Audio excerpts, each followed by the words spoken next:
حسد کا علاج آخر کیسے کیا جائے؟ اکثر لوگ یہ سوچتے ہیں، لیکن آج ہم اس سوال کی گہرائی میں ایک بالکل الگ انداز سے اتریں گے۔ یہ کوئی لیکچر نہیں ہے، یہ ایک موقع ہے اپنے اندر جھانکنے کا، یہ سمجھنے کا کہ کیسے اپنے ہی بنائے ہوئے کچھ خطرناک مفروضوں پر سوال اٹھا کر زندگی کو ایک نیا پرسکون رنگ دیا جا سکتا ہے۔ یہ احساس تو شاید ہم سب نے کبھی نہ کبھی محسوس کیا ہے نا؟ جب کسی دوست کی ترقی کی خبر سنتے ہیں یا کسی رشتہ دار کی کوئی بڑی کامیابی دیکھتے ہیں اور اچانک دل میں ایک عجیب سی چبھن ہوتی ہے، پیٹ میں ایک گولا سا اٹھتا ہے۔ زبان پر تو فوراً آ جاتا ہے، ارے واہ، بہت بہت مبارک ہو، لیکن دل کے اندر سچائی کچھ اور ہوتی ہے۔ وہاں خوشی کی جگہ ایک خالی پن ہوتا ہے، ایک آواز آتی ہے کہ میں پیچھے رہ گیا ہوں۔ آج کی یہ پوری گفتگو اسی احساس، اسی کشمکش کے گرد گھومے گی۔ تو آئیے سب سے پہلے یہ سمجھتے ہیں کہ حسد کی یہ جو پہلی چبھن ہے، یہ جو ڈنک ہے، یہ آخر آتا کہاں سے ہے۔ اس کو سمجھنے کے لیے ایک چھوٹی سی کہانی دیکھتے ہیں۔ یہ ایک حقیقی کوچنگ سیشن سے لی گئی مثال ہے۔ فرض کریں ایک ڈاکٹر ہیں، 20 سال کا تجربہ ہے، لیکن انہیں لگتا ہے کہ وہ اپنے کیریئر میں پھنس گئی ہیں۔ خاندانی ذمہ داریوں کی وجہ سے وہ آگے نہیں بڑھ سکیں، جبکہ ان کے پرانے کلاس فیلوز بہت آگے نکل گئے ہیں۔ اور اب جب وہ انہیں دیکھتی ہیں تو پچھتاوے اور حسد کا ایک طوفان انہیں گھیر لیتا ہے۔ اور یہی تو سب سے دلچسپ چیز ہے، ہمارے ظاہر اور باطن کا یہ فرق۔ باہر سے تو ہم کہتے ہیں کنگریچولیشنز، مسکراتے ہیں، لیکن اندر ہی اندر ہم اپنی ذاتی ناکامی اور محرومی کا ماتم کر رہے ہوتے ہیں۔ لیکن یہ تکلیف دہ احساس یہ بے وجہ نہیں ہے، اس کے پیچھے کچھ کہانیاں ہیں، کچھ مفروضے ہیں، کچھ ازمپشنز ہیں جو ہمارا دماغ صورتحال کو سمجھنے کے لیے فوراً بنا لیتا۔ جیسے کہ ارے اس میں اتنی قابلیت تو تھی ہی نہیں، پکا سفارش چلی ہوگی، بس قسمت اچھی تھی اس کی، اسے تو گھر سے سپورٹ بہت ملی، مجھے تو کوئی پوچھنے والا ہی نہیں تھا، یہ ناانصافی ہے، میں پیچھے رہ گیا۔ یہ آوازیں، یہ خیالات فوراً ذہن میں آتے ہیں، ہے نا؟ ذرا سوچیں، ان میں سے کون سی آواز آپ کو سب سے زیادہ جانی پہچانی لگتی ہے؟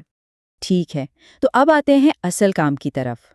اس تکلیف سے آزادی کا راستہ تب شروع ہوتا ہے جب ہم ان کہانیوں کو سچ ماننا چھوڑ دیں اور ان پر سوال اٹھانا شروع کریں، کیوریوسٹی کے ساتھ۔ چلیں پہلا مفروضہ لیتے ہیں، وہ اتنی قابل نہیں تھیں۔ خود سے یہ سوال پوچھیں، اس سوچ کے پیچھے میرے پاس کیا ثبوت ہے؟ What is the evidence? کیا یہ واقعی ایک حقیقت ہے یا صرف ایک خیال ہے جو میں نے خود کو تسلی دینے کے لیے بنایا ہے؟ اور یہ سلائیڈ اس مسئلے کو بہترین طریقے سے سمجھا رہی ہے۔ ہم نے کسی کو کالج کے 4 سالوں میں دیکھا تھا، شاید کلاسیں بنک کرتے ہوئے، لیکن اس کے بعد کے 15 سال، ان 15 سالوں کی اندیکھی محنت، جدوجہد اور سیکھنے کے عمل کو ہم نے نہیں دیکھا، اور ہم 20ویں سال میں ملی ترقی کو اس پرانی یاد کی بنیاد پر پرکھ رہے ہیں۔ یہ تو بالکل ایسا ہی ہے جیسے کسی فلم کا پہلا سین دیکھ کر پوری فلم کو ریجیکٹ کر دیا جائے۔ تو اصل نقطہ یہ ہے کہ ہمارے پاس مسنگ ڈیٹا بہت زیادہ ہے، ہماری معلومات بہت ادھوری ہوتی ہیں، ہمیں ان کے بے خواب راتیں، ان کی قربانیاں، ان کے مالی مسائل، ان کی ناکامیاں، کچھ بھی تو نہیں پتہ ہوتا۔ ہمارا نتیجہ کہانی کے شاید صرف 1% حصے پر مبنی ہوتا ہے۔ اور یہ ہمیں ایک اور بھی بڑے اور شاید زیادہ خطرناک مفروضے کی طرف لے جاتا ہے، اور وہ ہے یہ یقین کہ کچھ لوگوں کی زندگی بالکل پرفیکٹ ہوتی ہے، ان کی زندگی میں کوئی دکھ، کوئی تکلیف، کوئی مسئلہ ہے ہی نہیں۔ ہم اسے پلس زندگی کا متھ کہتے ہیں۔ یہ سوچ کہ کچھ لوگوں کی زندگی میں صرف اچھا ہی اچھا ہوتا ہے، صرف پلس پوائنٹس ہی ہوتے ہیں، اور یہی سوچ ہماری اپنی ناخوشی کی ایک بہت بڑی وجہ بن جاتی ہے۔ یہ بالکل اس آئس برگ کی طرح ہے نا؟ ہمیں صرف پانی کے اوپر والا حصہ نظر آتا ہے جو کامیابی ہے، لیکن اس کامیابی کے نیچے جو جدوجہد کا پورا پہاڑ چھپا ہے وہ ہماری نظروں سے غائب رہتا ہے۔ حقیقت یہ ہے کہ ہر کامیابی کے ساتھ اکثر ایک پوشیدہ قیمت بھی جڑی ہوتی ہے۔ ذرا اسٹیبل کو دیکھیں، ایک طرف وہ کامیابیاں ہیں جو سب کو نظر آ رہی ہیں، جاب میں پروموشن، مالی فائدہ، لوگوں کی تعریف، اور دوسری طرف وہ تکلیفیں ہیں جو شاید کسی کو نہیں پتا۔ ہو سکتا ہے جسے نوکری میں ترقی ملی ہو، اسے گھر میں عزت نہ ملتی ہو، جسے بونس ملا ہو، اس کا بچہ بیمار ہو۔ زندگی میں ایک پلس آنے کا مطلب یہ نہیں ہوتا کہ سارے مائنس ختم ہو گئے ہیں۔ تو آئیے اب اس گفتگو کے مرکزی خیال، اس کی روح کی طرف بڑھتے ہیں، ایک ایسا نقطہ نظر جو دل میں سکون لا سکتا ہے۔ اور یہی وہ بنیادی سچائی ہے جو سکون لاتی ہے، ان کا سفر اور ان کی کامیابی کا آپ کے ماضی، آپ کے فیصلوں یا آپ کی مشکلات سے کوئی حقیقی تعلق نہیں ہے۔ یہ دو بالکل الگ الگ حقیقتیں ہیں۔ ان کی کامیابی آپ کی ناکامی نہیں ہے۔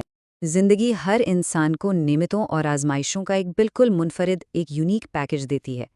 کسی کی نوکری کی ترقی کا اپنی خاندانی ذمہ داریوں سے موازنہ کرنا سیب اور مالٹے کا موازنہ کرنے جیسا ہے۔ دونوں کے امتحان الگ ہیں، سفر الگ ہے اور منظر بھی الگ ہے۔ تو پھر حل کیا ہے؟ حل صرف یہ باتیں سن لینا نہیں ہے، حل ان سچائیوں پر فعال طور پر غور و فکر کرنے میں ہے، جسے ہم ریفلیکشن کہتے ہیں۔ کیونکہ تزکیہ نفس یا پیوریفیکیشن صرف لیکچر سننے سے نہیں ہوتی، بلکہ رہنمائی کے ساتھ اپنے اندر جھانکنے سے حاصل ہوتی ہے۔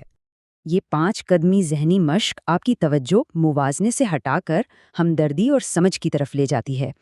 پہلے احساس کو محسوس کریں بغیر خود کو برا کہے، پھر اس کے پیچھے کی کہانی کو پہچانیں۔ تیسرا، اس کہانی کے ثبوت پر سوال اٹھائیں۔ چوتھا، مسنگ ڈیٹا یعنی ان کی اندیکھی جدوجہد کو تسلیم کریں، اور آخر میں ان کی حقیقت کو اپنی حقیقت سے الگ کر دیں۔ یہی تزکیہ کا راستہ ہے۔ اگر یہ گفتگو آپ کے دل سے جڑ رہی ہے اور آپ کو محسوس ہو رہا ہے کہ اس سے کوئی فائدہ ہو سکتا ہے، تو اس چینل کو سبسکرائب اور لائک ضرور کریں تاکہ اس طرح کی مزید کوششیں آپ تک پہنچ سکیں۔ برائے کرم اس اہم ڈسکلیمر کو نوٹ فرما لیں، یہ تمام ٹیکنیک اور طریقے صوبیہ کے کام سے متاثر ہیں۔ یہ ویڈیو AI کی مدد سے بنائی گئی ہے اور مواد ان کی اصل پریکٹس سے تھوڑا مختلف ہو سکتا ہے۔ ذاتی مدد کے لیے برائے کرم ان سے براہ راست رابطہ کریں۔ اور ہم اس گفتگو کا اختتام آپ کے لیے ایک سوال پر کرتے ہیں۔ کامیابی کے بارے میں وہ کون سا چھپا ہوا مفروضہ ہے جس پر آپ نے کبھی سوال ہی نہیں کیا اور وہی آپ کو آگے بڑھنے سے روک رہا ہے؟ اس گفتگو میں شامل ہونے کا بہت شکریہ۔ اگر آپ یا کوئی اور جسے آپ جانتے ہیں زندگی کے ان مسائل سے گزر رہا ہے تو گہرائی میں خود پر کام کرنے کے لیے ان ورکشاپس، کورسز یا سیشنز کے لیے اس نمبر یا ای میل پر رابطہ کیا جا سکتا ہے۔ اسے دوسروں کے ساتھ شیئر کریں جنہیں آپ بااختیار بنانا چاہتے ہیں۔